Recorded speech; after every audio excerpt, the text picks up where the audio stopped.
पाहताय JB TV news. बातमीत सत्यता हीच आमची ओळख।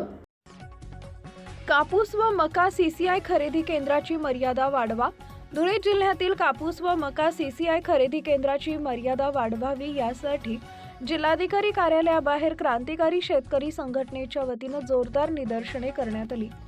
धुळे जिल्ह्यात 10.74, नंदुरबार 12.47 तर जळगाव जिल्ह्यात 13.33 आहेत।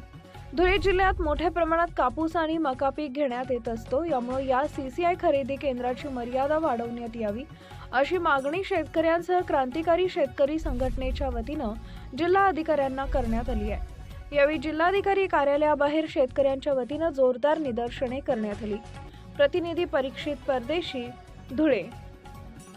शेतकरी संघटनेच्या माध्यमातून आज आम्ही निवेदन देतो की आमच्या धुळे जिल्ह्याचे आवडते नेते जयकुमारजी रावल, पालकमंत्री आणि पणन व शिष्टाचार मंत्री, आपल्या धुळे जिल्ह्यात कापूस व कांदा आणि मका खूप मोठ्या प्रमाणात आहे आणि शासनाने धुळे जिल्ह्यासाठी 10.74, जळगावसाठी 12.47 आणि नंदुरबारसाठी 13.33 मर्यादा दिली कापूससाठी, तसंच मकासाठी पण मर्यादा दिली।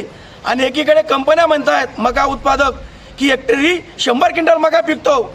आणि आम्ही विनंती करतो आमचे लाडके मंत्री साहेब, आपण धुळे जिल्ह्याचे पालकमंत्री आहात, या पालक या नात्याने खानदेशातील शेतकऱ्यांना न्याय द्यायला पाहिजे, यांची मर्यादा वाढ करायला पाहिजे। आणि जी मोठी लूट सुरू आहे जिनिंग प्रेसमध्ये, ग्रेडर मंडळी व्यापारींच्या नावे, शेतकऱ्यांच्या नावे पैसे कमवतो व्यापारी मंडळी, त्यांना मुभा दिली जाते, त्यांचे माल ताबडतोब विकला जातो आणि शेतकरी मायबापाला ऑनलाईन करण्यापासून तर विक्रीपर्यंत त्याला कसा कुरडता येईल, कसा खाता येईल या पद्धतीने लूट सुरू आहे।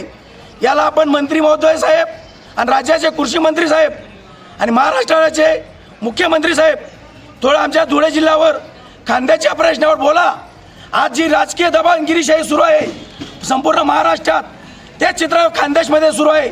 कोणी शेतकऱ्यांवर बोलायला केलं त्याला दाबलं मार जात आहे, त्याला हुकुमशाही पद्धतीने फोन येत आहेत, त्या कार्यकर्त्यांना जीवे मारण्याची धमकी दिली जाते।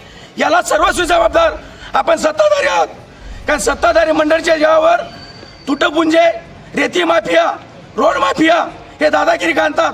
आमच्या बायको पत्नी मुलांना काही झालं तर सर्वस्वी जबाबदारी या राज्यकर्त्यांची आहे।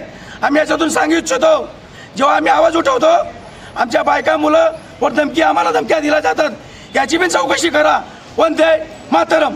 आपल्या परिसरातील महत्त्वाच्या बातम्या पाहण्यासाठी आजच आमच्या जेबी टीव्ही न्यूज चॅनलला YouTube वर सबस्क्राइब